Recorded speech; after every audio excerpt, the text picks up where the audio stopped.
All right, good afternoon. Welcome, everyone. Thank you so much for coming today. My name is Marissa Hollywood. I'm the Associate Director here at the Kupferberg Holocaust Center. I want to just start by taking a moment. Can we give a round of applause to Professor Kat Griffin for all of her work so far this year on the colloquium? It's been wonderful so far, and it just keeps getting better. So thank you again for attending today's program. I just want to take a second to remind you about another important event that will be taking place this Sunday, November 11th. This year marks the 80th anniversary of Kristallnacht, or Crystal Night, Night of the Broken Glass, which took place over 48 hours beginning on November 9th, 1938. This was a violent attack on Jewish communities in Nazi-occupied areas, and it was a turning point in the history of the Holocaust. So this Sunday, beginning at 1 p.m., we'll hold this annual commemoration. Holocaust survivor Hanny Liebman will share her memories of that dreadful day, leading up to her deportation to France, which is explored in great detail in our current exhibition, Conspiracy of Goodness. You can hear her story a little bit if you take a few moments to walk through the gallery. And then following her presentation will be a keynote by the 2017-2018 KHC NEH Scholar in Residence, Dr. Azeda Alai. Dr. Alai will discuss bystander behavior as it relates to the theme of complicity and collaboration during the Holocaust. So she'll be using a social psychological approach and will identify the factors that impacted whether bystanders made efforts to offer rescue and aid to their fellow neighbors versus enabling Nazi genocidal policies through complicity or active collaboration. And one final note, all of us here at the KHC, as well as the entire world, were deeply saddened by the news of the attack on the Tree of Life congregation in Pittsburgh last month. And in response to this tragic event, we will have a special addition to our commemoration this Sunday to allow the KHC and the QCC communities to mourn together. We'll have a moment of silence, we'll read the names of the 11 victims, and we'll light a special candle at the beginning of this commemoration. So we hope you can join us. There are flyers at the back, very shiny and beautiful. They look like this, that has information. Or you can visit the KHC website for more information on this and all of our programming at khc.qcc.cuny.edu. All right, so again, thank you for coming, and I'm going to turn it over for the rest of the program. Thank you. Thank you, Marissa. So welcome to the fourth program in the 2018-2019 KHC NEH Colloquium titled Survivance on Turtle Island, Engaging with Native American Cultural Survival, Resistance, and Allyship. The program this afternoon is titled Stolen Children, the legacy of Native American cultural, the legacy of the Carlisle Indian School and Canadian residential schools. This will include two short films, a talk with Professor Mauro. We will end then with an additional short film and Q&A. I am Kat Griffin. I'm very pleased to be working with Marissa and the rest of the staff here at the KHC. I'm a professor in the Art and Design Department and current scholar curator in residence here. This program is supported, in addition to all by the college, also by the National Endowment for the Humanities Challenge Grant. We also want to especially thank Interim President Timothy Lynch for his support of this and the other KHC programs. So this program continues throughout this semester into next semester, and then continues in a new way beginning in fall, the following fall, with an exhibition. So if you come back next fall, as you walk through the KHC, you'll actually get to see artworks by contemporary Native American artists. And that exhibition will be called Survivance and Sovereignty on Turtle Island, Engaging with Contemporary Native American Art. We've been working together on this exhibition with a Lakota curator, Danielle Means, with a woman who is Osage Cherokee, Diane Freyer, and the KHC fellows, and also the art curating students here in the Gallery Museum Studies of the college. So we've got a whole team of collaborators organizing today's program and then the upcoming exhibitions. Briefly, just to tell you a little bit about this idea of survivance, so the Survivance Project. So the colloquium addresses cultural survival and resistance of Native American and First Nations peoples in the face of genocide and mass atrocity on what we're calling Turtle Island. So you're probably wondering what Turtle Island is. Turtle Island is the name that's given to this continent that we're on by the Iroquois Nation, the Anishinaabe, and the Lenape. These are three groups of Native American people who are originally were from this region. And so every culture, every religion has creation stories, right? How did this continent come to being? How did the world come to being? And in this indigenous creation story, kind of similar to Noah's Ark, when you think of Noah's Ark in the Torah, Noah's Ark in the Bible, the idea is that a great female turtle raises her back out of the ocean, and that makes this continent. So when we're talking about Turtle Island, we're talking about America, and we're talking about Canada. So Native American people and what Canadian people call First Nations people are survivors of genocide, as defined by the United Nations. And the residential schools or boarding schools that you'll be learning about today were part of this attempt to eradicate Native people from this continent or from Turtle Island. Infamously, and we may discuss this further in the program, Captain Richard H. Pratt, who was involved in creating these schools and the thinking around these schools, said, "Kill the Indians, save the man." That was the motto. So clearly today's program deals with a difficult part of the history of this continent, and we need to reckon with that. But I also want to think back to this idea of survivance.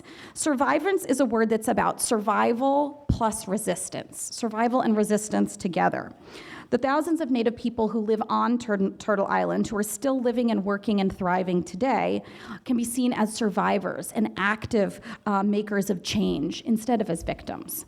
Survivance, I think today is especially a poignant topic or idea because for the first time in American history or in the history of Turtle Island, we have two Native American women who've been elected to Congress. So I think that deserves a celebratory, something celebratory.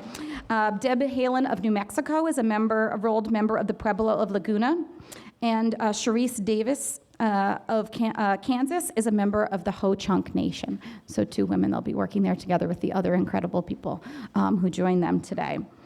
Now, I'm going to introduce Julio Meza, who's a current KHC fellow. He's graduated from the Gallery Museum Studies program here at Queensborough Community College, and he is going to give a land acknowledgement, which is about acknowledging the people who were forcibly relocated from this place, and also thinking about a small step towards restorative justice and thinking about the Native people who still do live here and work here and thrive here on this continent. So I will turn it over to Julio to continue our program. So thank you all for coming.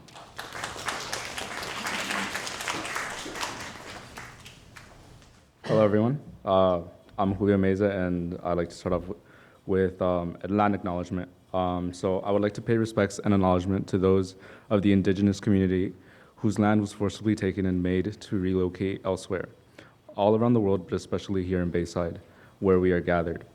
We are on ancestral land, and thank all the tribes and nations who used to call this place home for allowing us to gather here. Firstly, we'll be watching two films, Sister and Brothers, directed by Monkman, who is Cree and Irish ancestry. He self-identifies as queer and two-spirited. Two-spirited meaning that he is of one body but two spirits, masculine and female. Kent Monkman in this work reworks archival footage of the National Film Board in order to address identity. And the second film we will be watching is called Stolen Children Residential School Survivors Speak Out from the Canadian Broadcasting Corporation. For those of you who don't know, residential schools were schools made with the goal to forcefully assimilate Native American children, partially funded by federal funds, which means that this is taxpayer money. It lasted from the late 19th century to the mid 20th century, which is actually fairly recent. But with this video, the survivors recount moments of living in these residential schools and the effects of being in the residential schools.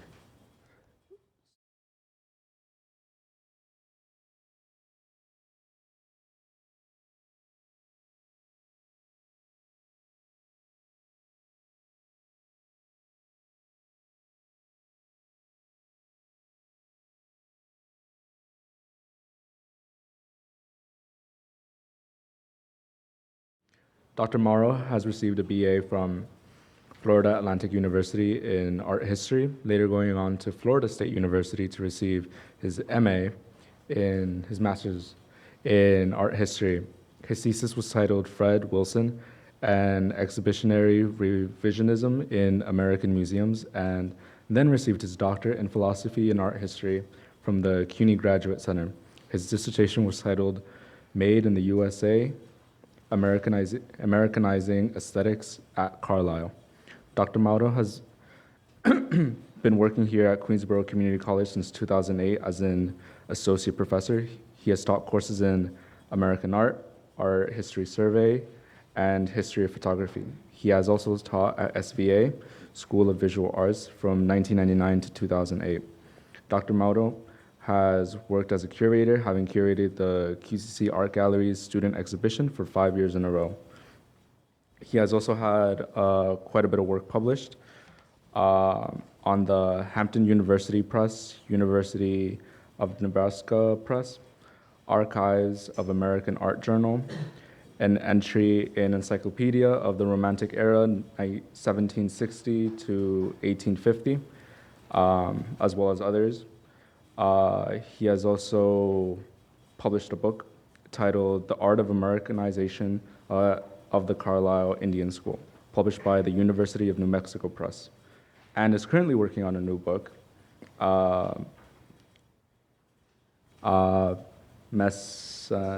Messianic, Fulfillment, Staging Salvation in America, which will be published under the University of Nebraska Press and released in 2019.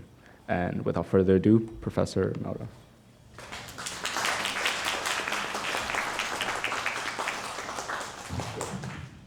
You gave away my age a little bit there. I've taught since 1999. You didn't have to say that. Okay. All right. Let's do that. Okay. Good afternoon, everyone. I see a lot of my students here. Thank you guys for being here. I appreciate that very much. Tim? Okay, I'm going to talk about a few things today. Just so you guys know where I'm going with this, the main topic is the Indian boarding schools, as we've already discussed. We saw those two very unsettling films that we just watched, which is a very good introduction to this topic. I'm going to start off by talking about the history of color as a metaphor for the concept of race in Western civilization. And I'm going to talk about the construction of race as a concept during what's called the Enlightenment in the 18th and 19th centuries. And why that matters at all. And then I'm going to get into the application of the concept of race to the Indian boarding schools as a specific case study in the 19th and 20th centuries in the United States. Okay. After viewing these two poignant short films, it will be helpful to consider why the boarding school system was set up not only in Canada and the United States, but throughout the colonized world, brought under European and Euro-American influence during the eras of colonialism, settlement, and beyond. What we see are a handful of key words and concepts repeatedly used by advocates of enforced cultural assimilation. Most notably race, as I just said, civilization, and salvation. And when we look closely, we see that each of these concepts, through time and across location, are continuously linked with various aesthetic or visual criteria, including color. It is here that the critical task begins for any art historian, I'm an art historian, wishing to understand what these terms mean and how they are manifestly represented in visual form. As most of you know, in art history, and indeed in the studio arts as well, we commonly discuss the concept of color with students and the use of colors in the fabrication of images and objects. This brings me to my first slide. We often teach them about the color wheel, which we see here on both sides, and the theories of optics involved in the selection of particular types of colors, how to mix them, juxtapose them, layer them, and the like. At QCC, the art department is dedicated to hammering home the basics of the visual arts, and as such, color theory becomes a critical cornerstone taught in our introductory classes, a practice to which our students can attest. With this said, one of the functions of my field, in art history, is not only to highlight the use of color in the creation of design, but also to deconstruct the specific meanings of color as used by artists and craft workers throughout history. Needless to say, this is a complex and daunting task, as the choices made by artists over the millennia are many, and variations are mind-boggling. Nevertheless, discernible patterns do emerge upon closer inspection. It is this latter point that I'd like to use as a diving-off point for my discussion with all of you today. And while the intentional assignment of meaning to specific colors is, of course, well known in modern art history, this is intentional. We have the color black here on the screen. That's not a mistake. We see that in the deployment of chromatic metaphors, or the use of colors symbolically, both textual and visual, is something that has been a staple of aesthetic activity throughout much of recorded history, arguably even earlier in prehistory. For purposes of our topic today, let's consider a famous quote by art historian named Albert Boehm, who specializes in charting the history of American art. This brings me to my slide here. Black is a pigment indispensable to artistic practice.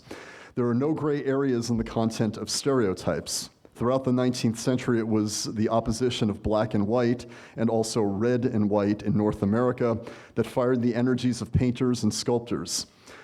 The confusion of formalistic categories in art with ideological biases is a singular phenomenon in the history of art that has been formally neglected. The racial opposition of black and white is intimately associated with the religious dualism of good and evil. Those of you in my American art class, I talked about this morning. Indeed, Boehm's formulation of color as being in correspondence with ideological categorizations revolving around race, did that switch? Okay. Revolving around race, religion, and other issues is something not new in modern times, and as suggested earlier, may be seen in the aesthetic production of previous eras as well. I'll take two brief examples, one of which may be familiar to many of my students, of course, some of whom are assembled here today. The first is the famous relief sculpture found on the top of what historians call the Stele of Hammurabi. Hammurabi was an ancient emperor who ruled over the kingdom of Babylonia, centered in the Mesopotamian river valley in what would be today's Iraq. Like many ancient kings, Hammurabi was concerned with maintaining absolute control over his eclectic empire, the population of which has been estimated by historians to be in the millions. For the time, this was an outstanding concentration of population and presented new problems to the leaders of this era, none of whom were democratically selected by those people. This is a dictatorship. How do you control people in that context? In response, Hammurabi and others invented intricate and severe systems of laws that were literally carved into stone, as we see here, so as to take on the sense of permanence and immutability. What really contributed to the power of what we now call Hammurabi's Code, however, was the idea proffered by Hammurabi and his scribes, that is, his writers, that his law was not concocted by himself, but rather given to him by divine providence. Thus, we see Hammurabi depicted on the left, receiving his authority from the Babylonian sun god Shamash. That's the picture you see on the left-hand side. Depicted seated in the throne on the right. The message is clear when considered together with the text below. Hammurabi's set of laws is legitimized due to their perceived divine origin. In the fabrication of this idea, the use of chromatic metaphor serves a critical supportive purpose. In the code's preamble, seen below in the cuneiform text on the right, carved in the cuneiform script onto the stele, Hammurabi states the following, quote, Hammurabi, the exalted prince, he's talking about himself now, who feared God, to bring about the rule of righteousness in the land, to destroy the wicked and evil doers, so that the strong should not harm the weak, so that I should rule over the black-headed people like Shamash and enlighten the land to further the well-being of mankind, unquote. Notice here how Hammurabi, in a text claimed by him given to be God-given, inserts a philanthropic pretext, i.e. the well-being of mankind, in legitimizing his absolute dictatorship. But even more importantly for our discussion today, he uses a chromatic metaphor. Thus, he refers to his divine mandate to rule over the, quote, black-headed people and enlighten the land. Hammurabi's message here, albeit not very subtle, is that as king, he has special access to the gods that others lack, and it is thus his task to illuminate the world for those whose level of insight is lower than his.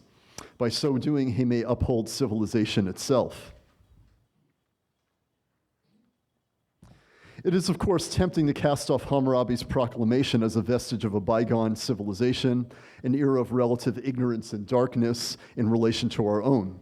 I appeal to you today that such prescription would be a mistake. If we fast forward through time, for example, we see significant changes in the cultures of human civilizations as they evolve, regress, grow, and collapse. But one constant is the fixation with darkness and lightness, not only as existential categorization, but also as chromatic metaphor. Thus, to take one later example, in medieval Christendom, it was very common to see concepts of good and evil polarized in the art of the time. So here, we see a small painting from the predella, or bottom register, of what's called the Maesta altarpiece, executed by the famed 14th century Sienese Italian painter Duccio di Buoninsegna. Working in what today is central Italy, Duccio made the massive painting for the city government of the town of Siena. Of course, by then, the ancient paganism represented in Hammurabi's stele had in Europe long been superseded by Christianity. Here, Duccio gives us a rendition of the famous scene from the life of Christ in which he was tempted by Satan with command of all the kingdoms of earth in exchange for his spiritual submission to evil. Christ famously rejects Satan's offer. I don't even need to point this out. It's so iconic. Satan is on the left, the black figure. Christ is the light-skinned figure on the right. Christ famously rejects Satan's offer, something Duccio represents with not only Christ's authoritative gesture and higher visual elevation, but in the relative skin colors of each figure. Once again, thousands of years later, despite the vast differences in time and place, we see good associated with chromatic lightness and evil associated with chromatic darkness.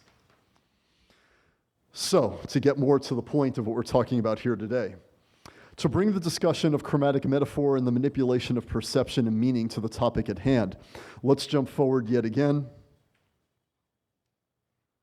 Okay, good. Let's jump forward yet again to the time of the European Enlightenment, which served as the intellectual cornerstone for the founding of our beloved country and many of the institutions and ideas that have been foundational to its existence.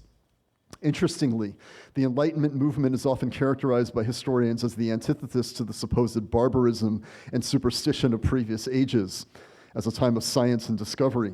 And yet, as we shall see, prejudicial spiritual and social ideas would persist through the Enlightenment and after, only to be reconfigured under the guise of science. The Enlightenment, the very name of which is a historiographic chromatic metaphor used by English language historians, was a period of radical technological and scientific innovation that occurred in Western Europe and North America during the 17th, 18th, and 19th centuries. In fact, many historians see it as a movement in politics, culture, and science that to this day serves as the foundation for much of modern culture globally. A key aspect of the Enlightenment thought, and something that would become integral to how indigenous Americans were treated by the federal government in the 19th and 20th centuries, was the revamping and harnessing of older spiritually inflected ideas about color to modern, ostensibly scientific ideas about what would eventually be called race. A good example of the newer scientific view of color as applied to human cultural and physiological difference is seen in the work of the 18th century German naturalist and craniologist Johann Blumenbach of Germany. Blumenbach famously proposed 5 races or physiological categories of humanity and illustrated and used this illustration here that we see on the screen for his book on the topic called On the Natural Varieties of Mankind, published in 1795. In this image, we see 5 disembodied abstracted skulls set against a plain background, each of which is, of course, intended to signify one of the 5 designated races of Blumenbach. Blumenbach labeled the races, and we're all familiar with this, no doubt, Caucasian, Mongolian, Malayan, Ethiopian, and American. Interestingly, those are still commonly asked when you apply for a driver's license or anything. What is your race, quote unquote? Importantly, Blumenbach affixed a chromatic metaphor to each of his races, metaphors still in common use in the English language more than 2 centuries later. Thus, Caucasians were deemed white, Ethiopians black, and the American race, signifying indigenous Americans, were labeled red. He claimed that the Caucasian race was the original one and was the most highly evolved and had avoided what he saw as racial degeneration due to a combination of superior living habits and environmental conditions. He even goes so far as to claim that Adam and Eve from the biblical narrative of creation were Caucasian, thus God intended humans to be lighter skinned originally. He held out hope, however, that the, quote, lower races could uplift themselves through emulating whiteness. This is not a joke. I mean, seriously. This was in common use in the 19th century. Okay. Specifically with respect to the redness of the indigenous American, as described by Blumenbach, his ideas were taken up by a number of notable pseudoscientists in the US in the 19th century, perhaps most notably Samuel Morton, a craniologist from Philadelphia. By the way, a craniologist is one who collects and measures skulls for the purpose of comparing them to one another to ascertain relative attributes or qualities of intellect. Like his intellectual mentor Blumenbach, this man Morton, a craniologist, would collect and systematically measure the skulls of the dead of various ethnic groups and constructed a physiological hierarchy of intelligence based on the supposed measurements and attributes of the skulls. This is an illustration from one of his books. Not surprisingly, he found that the skulls of dead Caucasians indicated higher intelligence and degrees of civility, while those of Native Americans indicated a penchant for violence and savagery.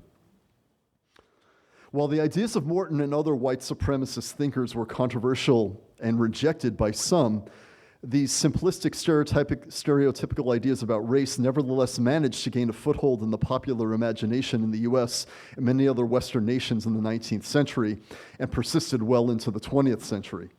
In my own scholarship on the topic, I have focused on perceptions and representations of various racial groups in the US during this era and how both pseudoscientific discourse and Christian evangelical discourse informs those perceptions. This consideration brings us to the principal topic of this wonderful colloquium, organized by the Kupferberg Center in collaboration with my esteemed colleagues, Professor Kat Griffin and Mr. Julio Meza, if I may just acknowledge them briefly.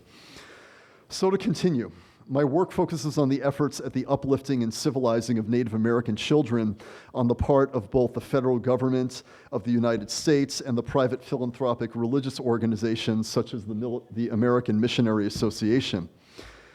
The children targeted for this re-education were often recruited under great duress from indigenous tribal reservations in the Midwest and the far western US. The people in the video we just watched talked about that, and transported to the East Coast forcibly to attend various evangelical Christian boarding schools.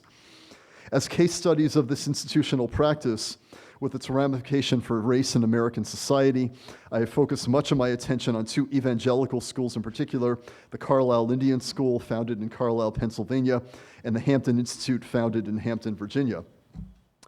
Which brings me to this slide. Carlisle was founded by an act of Congress in 1879, following an intensive lobbying campaign undertaken by Richard Henry Pratt. This is Pratt here on the left, sitting at the desk.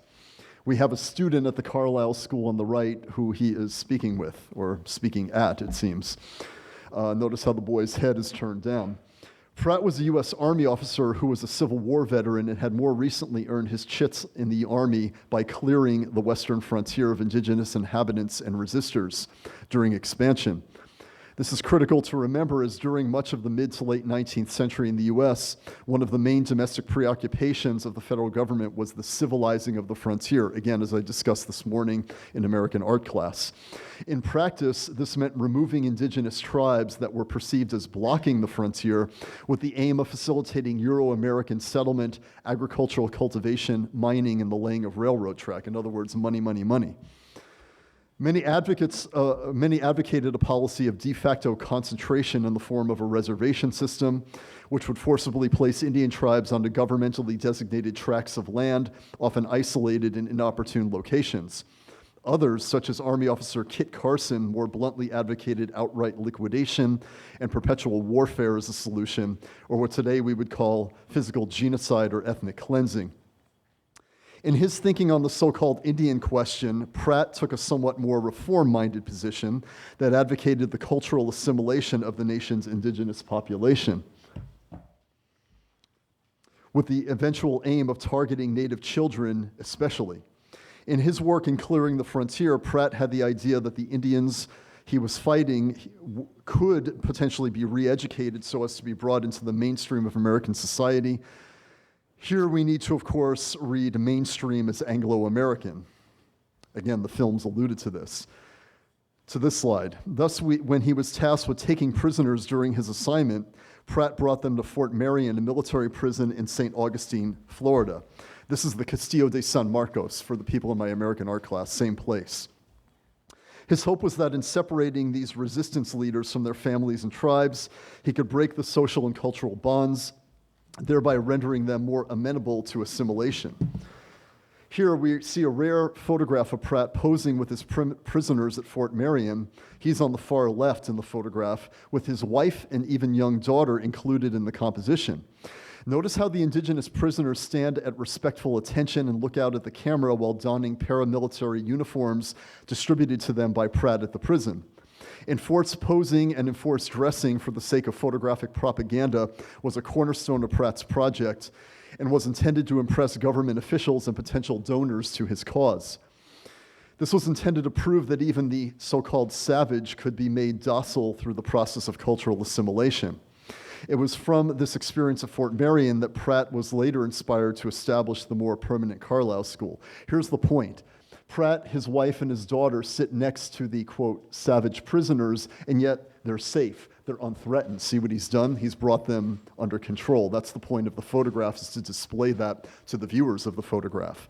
It's impossible, right? It's a miracle. This is how Pratt viewed it and tried to sell it to the public. While Pratt's views on assimilation may strike one as more humane than other alternatives commonly considered at the time, we need to also view Pratt's opinions critically. Pratt famously told audiences in speeches on the topic that his aim was to kill the Indian and save the man, as Kat alluded to earlier.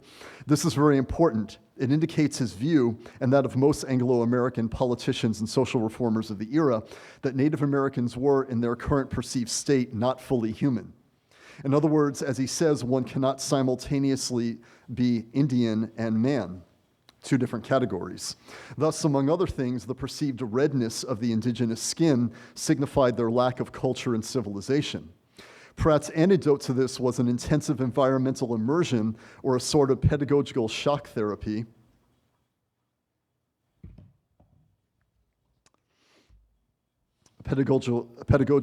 shock therapy during which the student would be physically and psychologically transformed from their perceived state of savagery into that of an idealized middle-class Anglo-American of the day. I'll get to the slide in one moment. Indeed, the Carlisle School was to be the manifest dream of the social Darwinian reform movement then sweeping the country. In the specific case of the indigenous prisoners held by Pratt at Fort Marion, the presence of aesthetic and racial metaphors and the moral judgments attached to them are further evidenced by the fact that Pratt famously relied on pseudoscientific knowledge in order to persuade bureaucrats and elected officials in Washington to disperse funds for him in order to foster the re-education of the prisoners. Okay. Following their arrival at the fort, Pratt wrote to a man named Spencer Baird in Washington. At the time, Baird was a scientist and also a general secretary of the Smithsonian Institution, which of course still exists today in Washington. Let me actually just go back to that for a moment. The Smithsonian was a private foundation founded a few years earlier and is dedicated to the scientific education of the American people. It has usually received federal funding for its activities. Pratt was a consummate propagandist and, as stated, had the prisoners photographed or otherwise depicted repeatedly while they were at Fort Marion. Some of the images, such as the one we have here and others, made their way into national publications such as Harper's Weekly magazine. The circulation of these images, as for example, social media images are intended to do today, attract attention and surprise from many quarters. Upon hearing of Pratt's social experiment with the Indian prisoners at Fort Marion, Baird, the secretary of the Smithsonian, immediately began writing to Pratt, requesting that Pratt allow him to send Clark Mills, which brings me here, an artist in the Smithsonian's employ. Mills was an American sculptor from South Carolina, well known for his equestrian portrait of former President Andrew Jackson. Again, my American art students will recognize Andrew Jackson, a notable opponent of Native American rights in the early 19th century. This is the portrait of Jackson. This statue of Jackson seen here is still in front of the White House in Lafayette Square today. If any of you have been there, you've seen this. Perhaps even more important for our discussion today, Mills was a phrenologist. You may be familiar with phrenology.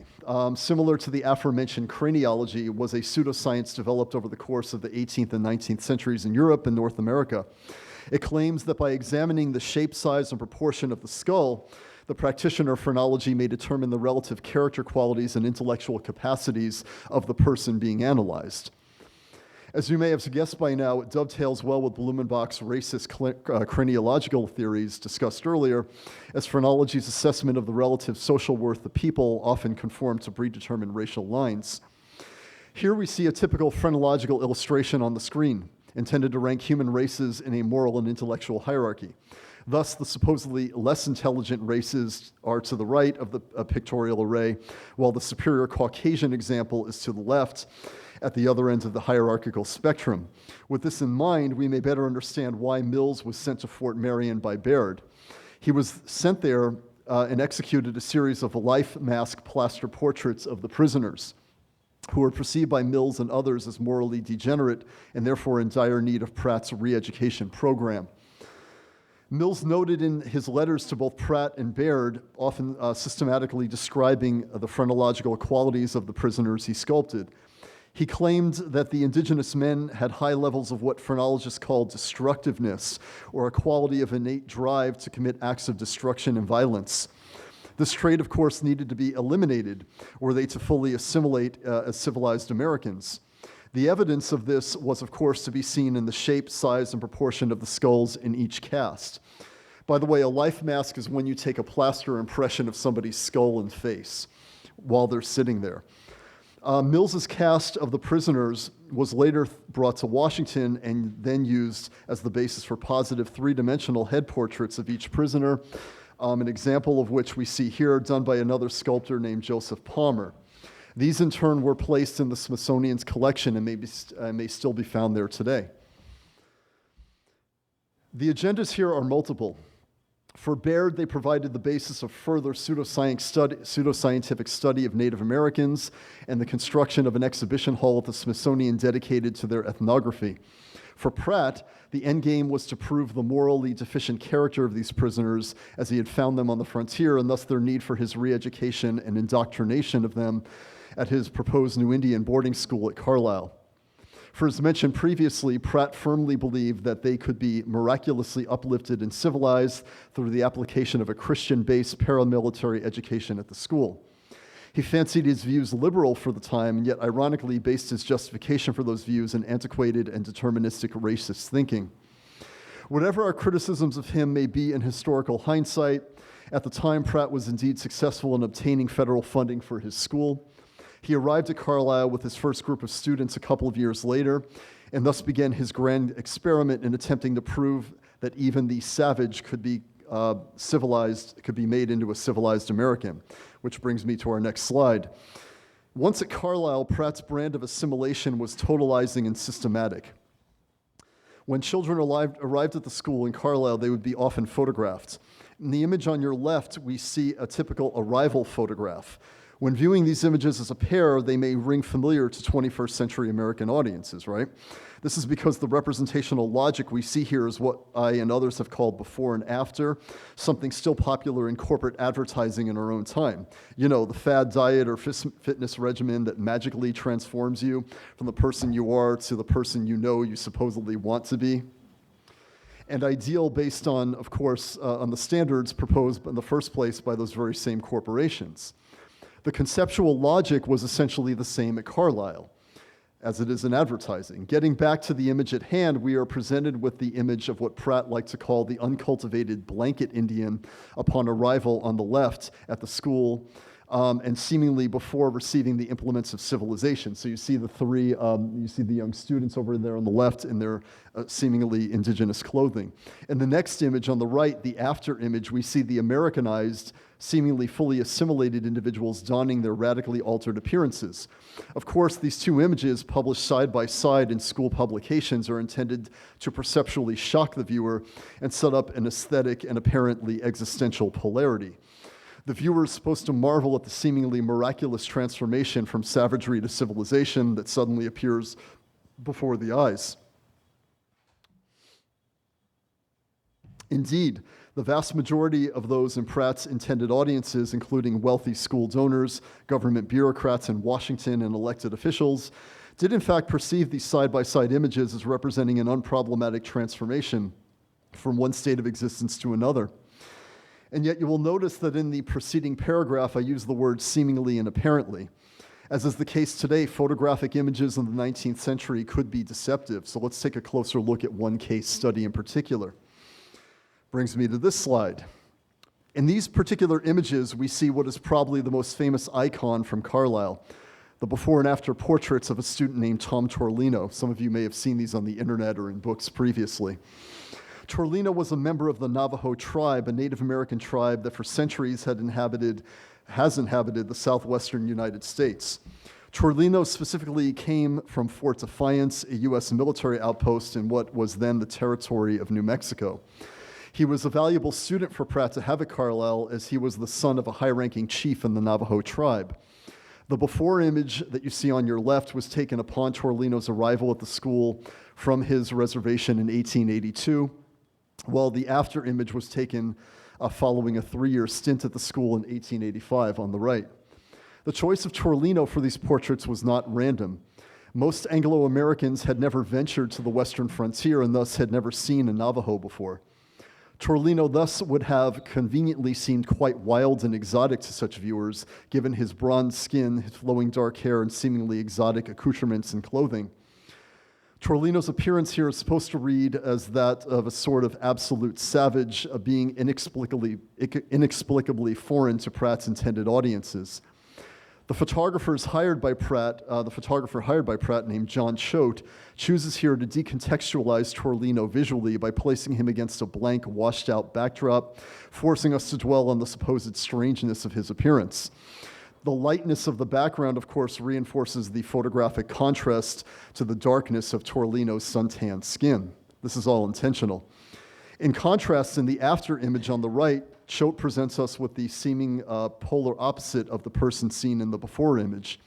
Here, Torlino's tired, worn expression is replaced by a confident gaze, his flowing hair cut off, his exotic jewelry and textiles replaced by the standard Victorian-era middle-class Anglo-American men's fashion of the suit, with overcoat, cravat, and stiff white shirt collar for good measure.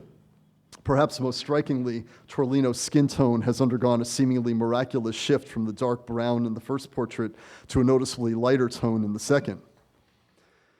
In sum, Pratt and Choate intended such an image to serve as a symbol of the efficiency of the transformations being wrought at Carlisle, the nature of which were claimed to be social, intellectual, and spiritual.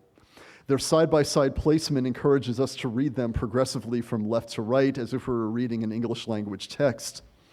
This format gives the viewer the illusion that we are seeing a narrative unfold, that the savage has evolved physically, intellectually, and morally and spiritually out of his previous darkness into the light of civilization. This transformation was credited to the industrial, paramilitary, and moral training, all three of which were given to students at the school. In fact, the most dramatic and effective aspect is perhaps Choate's obvious manipulation of the studio lighting, which in the after image makes Torlino's skin appear several shades lighter. Okay, that's because of brighter studio lighting, of course. As stated in the start of the paper, lightness of color tone, especially as applied to the depiction of human skin, implies a heightened state of moral and intellectual enlightenment for many. What we must not overlook here, though, are Choate's visual manipulations and his aesthetic and photographic production of both the savagery in the first image and the civilized individual in the second image. A close friend of Torlino's actually died while at the school, and Torlino himself has a murky documented record at Carlisle, as he apparently dropped out shortly after his second portrait was taken and never graduated from the school. As pointed out in the film, student death was actually quite common at these schools. Pratt de-emphasized these disturbing instances by deploying photographs such as this one as a cover. Thus, even after Torlino left the school without success, Pratt would republish his before and after images repeatedly in the years to come as they signified student success, even if they were not true. All of this was done despite the fact that Carlisle's historical graduation rate over the years hovered only around 10%, a statistic Pratt avoided publicizing. So they're supposed to make the school look good, in other words, right, the pictures. To deconstruct these images even further, it's important to look at the details, especially in the before portrait on the left. Torlino wears earrings and necklaces as part of his presentation to the viewer as savage. I'm using these words lightly, of course. Such metalwork actually indicates a cultural syncretism, as it is believed by historians that the Navajo first acquired metalworking knowledge from their much earlier contact with the Spanish Empire during colonial times. Not only this, but Torlino's necklace contains cruciform-shaped icons, which in this context likely represent both indigenous Navajo spiritual beliefs and an absorption of Christian faith, something absorbed by many Navajo in the Navajo culture over a period of centuries of contact with both Catholic and Protestant missionaries. This process, as I tell my students, is called syncretism and is often a survival strategy enacted by colonized peoples. These details are small yet significant, as they indicate that there indeed was a high level of multicultural awareness on the part of Torlino and his fellow Navajos prior to his arrival at Carlisle. Pratt, however, could not acknowledge these historical and cultural complexities, as they would subvert his intended narrative embodied in the photographs, which again purport to show us a clean and stunning transfiguration from the savage on the left to the civilized American on the right. Were this polarity to dissolve, the credibility of the images would dissolve, and Pratt's entire program called into greater question. Pratt knew all of this. Thus, in letters he wrote to various collaborators and fellow reformers, he emphasized the intentional use of photography as a medium of representation that would forward his agenda. He displays full awareness that photographic images would be read in particular ways, and thus each image had to be intentionally staged for the viewer through both the inclusion and exclusion of various visual and aesthetic details.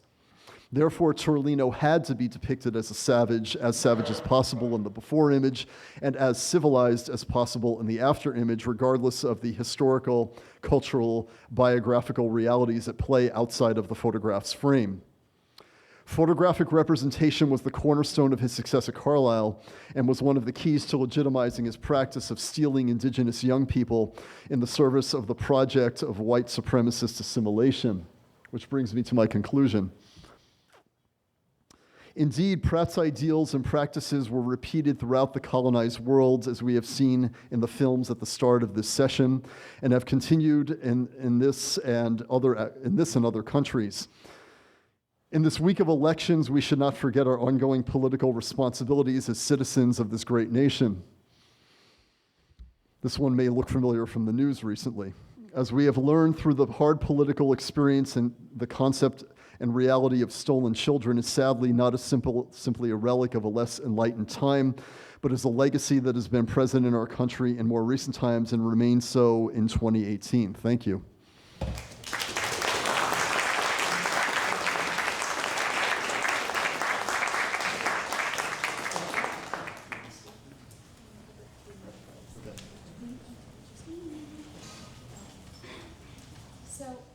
Thank you so much, Professor Mauro. That was incredible. We're going to close, or shall I say move the program, transition the program into Q&A session following just a very short, I think it's less than 3-minute video about an artist who will be included in our exhibition next year. Her name is Gina Adams. She's Anishinaabe on one side of her family, and Adams as in a relative of colonial ancestors, John Adams, John Quincy Adams, Abigail Adams on the other side. 4 generations of men in her family survived the Carlisle School, from the first year it opened to the last year when the school closed. So with this theme of thinking about survivance in the present day, we're going to watch this short film.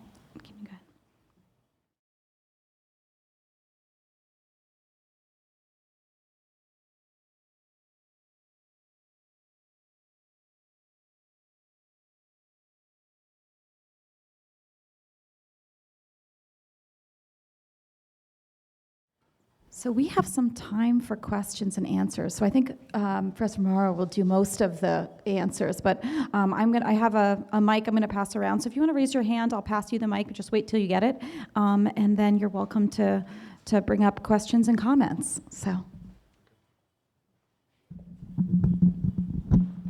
Questions.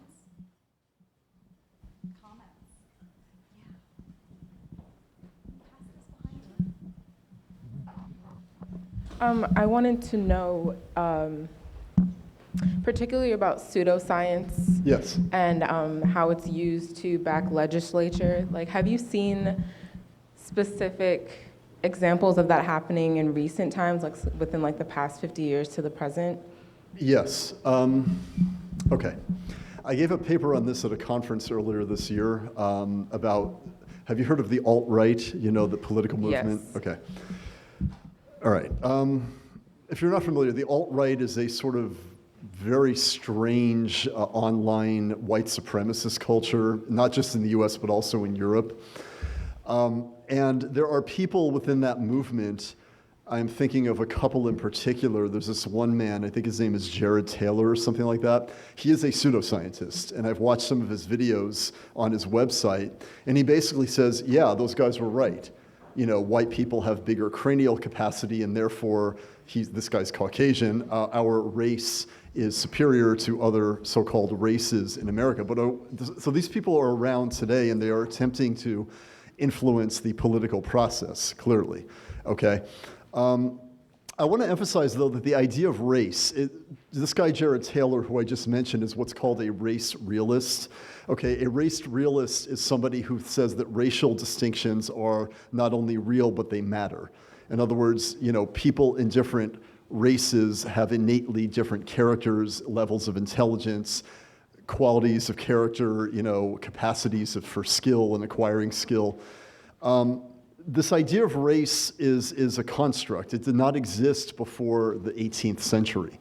There was no race, before the 18th century. I mean in the modern pseudoscientific sense, okay? There were different nations, different empires, different religions, of course, but the way we conceptualize race today did not exist prior to about 250 years ago. Despite that, and my understanding is most credible scientists say that race is an insignificant biological factor in determining outcomes in life. But there are pseudoscientists like this man and others who are white supremacists who are out on the internet fabricating their narratives and attempting to garner influence. Are you familiar with IQ testing? You've heard of that? Okay. Standardized testing, this is why I hate standardized testing. If I could teach without giving my students tests, I would. I'm not allowed to, though. Right, the president of the college isn't here, is he? Okay. Standardized testing comes out of what's called the intelligent quotient movement of the mid-20th century, which actually goes back to the 19th century. And that is a pseudoscientific way of hierarchizing children based on perceived intelligence. Of course, how you take these tests, though, how you answer them, how you prepare for them is, of course, dependent on your background, your economic background, your social background. But they take it to be an absolute, for a long time, it was taken to be an absolute measure of intelligence. And to this day, colleges and universities use so-called SAT exams or GRE exams to determine whether you get into their institution. This has its roots in pseudoscientific thinking, okay? During the Enlightenment, there were no standardized tests. People were just experimenting and learning things and doing science and art, and there was no okay, you're in this major or that major or this category or that category, right? These are things in modern pedagogy that we take for granted. We don't even think of. We just, that they're here, but they have not always existed. And a lot of them are pseudoscientific in nature. That's my view, anyway. That's a controversial view, I'm sure, but not everybody would agree with that. But that's how I see it. So to answer your question, in public policy today, yes, pseudoscience plays a role. Sure. Is there other questions? Yeah. Go ahead. We're going to come to you next. Okay. Let's just be straightforward and say, with the Republicans keep moving more further to the right, do you ever see that something like the Carlisle School or the residential schools could possibly happen in modern day? I'm sorry if that's a loaded question. We just had an election yesterday, so. Yeah, I mean, clearly right now, and there's a lot of fear in this country about foreigners, right? Mm-hmm. And people not assimilating properly or threatening us, coming from other places. Oh boy, the caravan's coming, man. Ooh, they're sending troops down to the border. I'm being sarcastic, but they're sending troops down to the border. I don't know what's going to happen. We have the detention. I showed a slide of the detention center in Texas at the border where the children are being kept. There are hundreds of children there. That is, you know, that's an institution of detention. Carlisle was an institution of detention. The boarding schools in Canada were institutions of containment and detention. I don't literally see a boarding school movement really taking root, but certainly mass incarceration of those deemed to be other to an assumed American norm. What does American mean, by the way? I mean, you know, look around the room. Who's American here? Am I more American than you? You know, are you more American than me? You know, how do you define that? But it's a political question, right? And so, I mean, I see that happening clearly right now in politics. I supported a political, God, this is getting really bad. Maybe I shouldn't say this. Never mind. Do you want, maybe I'll add one other thing is I think we started the program earlier with this note about the fact that we have the first two Native American women in Congress.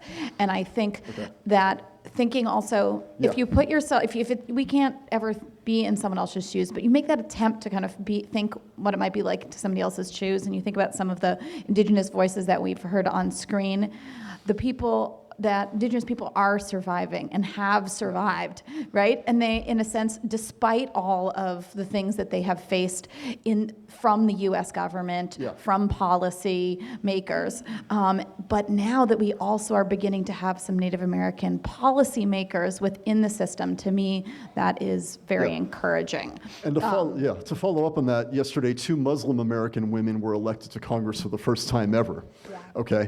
And also in the district right next to this one, a native Puerto Rican woman, Alexandria Ocasio-Cortez, who is the youngest woman ever, was elected to Congress. So I see progress, I see hope, but at the same time, there's this countervailing tendency of xenophobia, and the two are obviously duking it out right now for control of the national legislature, the Supreme Court, right? So this is ongoing, you know. A question, I have the comments, like we are all human beings. We somehow share the struggling political issues. I think it reminds me to think we have our own battle to fight, and I'm so thank you for two professors to make me to have the critical thinking and to have the things to make me to think my own culture. If I may, you're in my American art class, and we've spoken before. You were from China, is that correct? Have you heard of the Chinese Exclusion Act in the United States? Okay, that was a piece of legislation in the 1880s that limited the number of Chinese immigrants who could come to America because the fear was that there would be a wave. We've done this all before, right? Nietzsche says history is circular, okay? There would be a wave of Chinese East Asian peoples coming to the West Coast and inundating it and taking everybody's job, taking all the property, okay? So this is, you know, throughout American history, I showed you a slide of the Manzanar camp. That's the children behind the barbed wire at the end there. That was called the Manzanar camp. That was a concentration camp in California in the 1940s where Japanese Americans, not Japanese immigrants, Americans, were sent there and detained during the war because the idea was that, oh, they're spies maybe. Even though they were American, but their faces looked, quote, Japanese. See, that's craniology. That's phrenology. Looking at the shape of the skull and the face and all that, and then making a judgment about the politics, the morality, whatever, the ethics of the individual. That's why I showed that slide. Actually, could I go back to that? Yeah.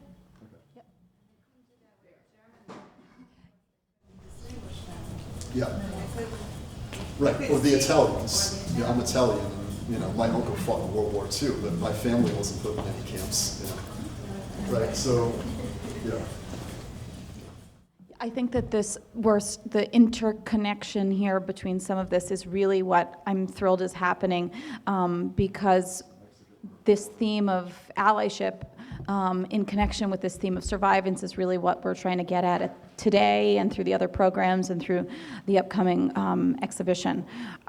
So I want to thank you for that. Is there other questions? No question, but I just was in Victoria, British Columbia, and there's a huge exhibition there now about the return to the dignity of the tribes and the teaching of the languages. Yes. very heavily, teaching of the languages and the crafts. Mm-hmm. Do you see that as somewhat of an antidote to the horror that has happened? And how can that kind of duality exist in democracies without xenophobia? Okay. When you say, how can that kind of duality exist, could you expand upon that a little bit? Sorry, I'll give you back the mic. Yeah. I have no problem with, in fact, it's beautiful when people keep a awareness of their cultural Yes. history. Right. But there is tension that arises when people in communities become tribal Okay. to a feeling of excluding wanting to assimilate or Yes. excluding wanting to communicate. Yes. I would say the answer is within the founding phrase of this nation, e pluribus unum, out of many one. We're all different, but we work together toward a common goal, of democracy, of prosperity, but yet still maintaining the vestiges of our own indigenous cultures, whatever those may be. I think they can coexist. I think they can, ideally. The fact that we don't, it's been brought up to you many times, but we don't have a national language. America doesn't. English is Not an official language, no. Right. Whereas my friend who's Cuban, and Cuba was very much of an immigrant island. Yes. She said when her parents immigrated, her ancestors immigrated from Lebanon and France, once you landed there, you were Cuban, you were called Cuban, you spoke Spanish, and everything else was forgotten. You know what I think? I think anybody coming to any country where they have a dominant, maybe not an official, but a dominant language should learn that language while still maintaining their indigenous language, just for purposes of survival. I mean, not that it's inferior or anything like that, but it's just, for economic reasons, social reasons, it's good to be able to have a grasp on the language. I told this anecdote to my class this morning. They're going to laugh at me. I was pulled over on Northern Boulevard a couple of weeks ago because I made an illegal turn by a police officer, okay? I speak English fluently. I was able to communicate with the officer. If I could not, if I said something that maybe he was sounded weird to him, I could have gone to jail. That's why I think it is important, to avoid miscommunication, to have a grasp of the language of a nation. But that doesn't mean that we should be forcibly erasing the culture physically, psychologically, otherwise at the same time. I think both can coexist. Despite what some people in our government seem to think, I think both can coexist. Can I also Absolutely. I just want to add something also. So when we're talking about groups of Native American people in the United States, they're sovereign. So that's what that means is Yeah. that actually it's their nation. So they're it's almost like we should learn to speak the language of the Lenape or the Chinook. Yeah. I mean, I think so. It's a little different than people coming, and I'm not being critical, than when one arrives somewhere else. Yeah. Because when we're talking about arrival, it's colonial people that arrived here. And so the idea of keeping one's language is slightly different than when we're thinking about other circumstances. Yeah. And I think one thing that isn't said explicitly in the talk or in the videos, but is worth repeating, is that up until 1973, Native American people did not have the rights to practice their own religion. So they did not. 1973, that's really, really recently. So that means they could not speak the language was literally Yeah. beaten out of the children at these schools. So the need to revitalize language and culture, I think, is vital in a different way when that means then when it's connected to your ultimate psychological and physical survival. Well, in fact, Native American religion in the 19th century was seen as so threatening that they banned something called, the federal government banned what's called the ghost dance. That was a Native American ritual, a dance. And some Native Americans were killed, were shot if they were found practicing the ghost dance because it was seen as a treasonous behavior of some sort. So yeah, I mean, I didn't realize the date was that late though. Wow, okay, I didn't know that, okay. Questions? Yeah, I think we've got maybe time for two more. Is there a prevailing theory of why xenophobia and fear take place in times of great crisis? Oh, sure. I'll give away my academic roots here in answering this. Can I say the word Marxism in this room? Am I allowed to? Okay. There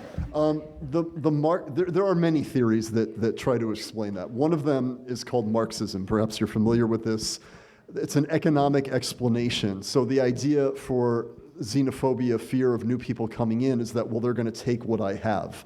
They're going to take my job. We hear this a lot right now. My house, all my tax dollars are going to go to social services to support them, whatever, food stamps, blah, blah, blah, So that's one way to look at it, as a structural sort of economic issue, like underlying, the fear of foreigners or the fear of people who are different is economic competition, that more people mean, you need more resources, there's more competition for jobs, and, so on and so forth. I would say that's one way to look at it. Although in times of prosperity in this country, there has still been racism. There has still been white supremacy. Look at the 1950s, a time of relative prosperity, but yet the civil rights movement went on, and there were violent clashes between police officers and African American, and for that matter, white American civil rights activists who were working with them, especially in the South, but also in other parts of the country. People were killed. Okay, people were beaten, imprisoned, and that was a relatively, right after World War II, that was the so-called baby boom. That was a prosperous time where the U.S. was like going like this economically. We were taking over the world. Okay, but still, that did not cure the fear of dark skin. I think some of these historical points are so useful because I think they aren't things that are covered in our history classes or in high school, and typically in high school. And I think thinking about going forward from, if we think about the 1960s, there was another policy called the termination policy. So this is the government policy to move Native American people then off the reservations they'd been forced into before, to get them into the cities, to make them basically disappear into the rest of the population. Yeah. And the individual who invented that policy had also invented the internment camps for the Japanese. There is these kinds of connections that I think the reason I'm glad that people are so engaged, that we can see where these policies come from and trace them. It's easier to say, no, this isn't right. There's a problem with the thinking, with the pseudoscience, with where they originate from and where they might be going. I think we have time for one more. Go ahead. The termination policy. The termination policy was an effort of the federal government to kind of just wash their hands of the issue and just be done with it, because assimilation causes so much controversy. So with the termination policy, the idea is, okay, we'll just let it go, and that'll be the end of it. But yeah. Do you think that the fueling of xenophobia and all this fear is essentially kind of put for the regular people to not pay much attention to our government, in a sense? The fear, we don't think about what, how you mentioned before, like social services, like welfare and those things. They put so much emphasis on that. Oh, the money is going to that. We're losing our job. Right. When realistically, majority of our money goes to government. Corporate welfare. Yeah, there you go. It goes to all that. Yeah. Where, if you look at it statistically, it's only a small portion of our taxes go towards social services and the like. Well, I mean, this is not entirely what you're asking, but during the Kavanaugh hearings a few weeks ago, everybody was freaking out about this guy being on the Supreme Court. Guess what Paul Ryan did while that was going on? In the House, they passed a multi-trillion-dollar tax cut. Nobody reported it. I mean, there were a few news reports here and there, but everything was like Kavanaugh, which, okay, fine, that was important. But yes, other things can be going on in the background when you have boogeymen in the foreground, okay? So absolutely, yes. I mean, xenophobia, fear can be invoked in order to manipulate as well. Because the Third Reich was a kleptocracy, right? Hitler used the so-called Jewish question to make non-Jewish Germans afraid of Jews, to hate them. Simultaneously, he and his henchmen were robbing, literally stealing property from people, especially Jewish people, okay, and taking it for themselves and enriching themselves. Was this reported in the German press at the time? No, he controlled the media. Okay, so yeah, certainly boogeymen, or if you will, are created all the time in politics in order to distract us from, shall we say, structural issues that are going on behind the scenes, right, that have to do with money and power and who controls what and who gets what. Yes, sure. So I think that with that last question, we're going to start to close the formal part of the program. Thank you so much. I'll come back up. Thank Professor Mauro. Thank you, Julio Meza, for putting together and introducing the program. Thank you all for coming. Please, just a couple little notes. Can you fill out the questionnaires for us so that we can keep doing these programs here? Please feel free to come back for upcoming programs. The one that Marissa spoke about earlier, on the 28th, we have a program about language revitalization, thinking about Hebrew and also Native American languages, so that speaks specifically to one of your questions. And please enjoy the food and drinks and informal conversation to follow.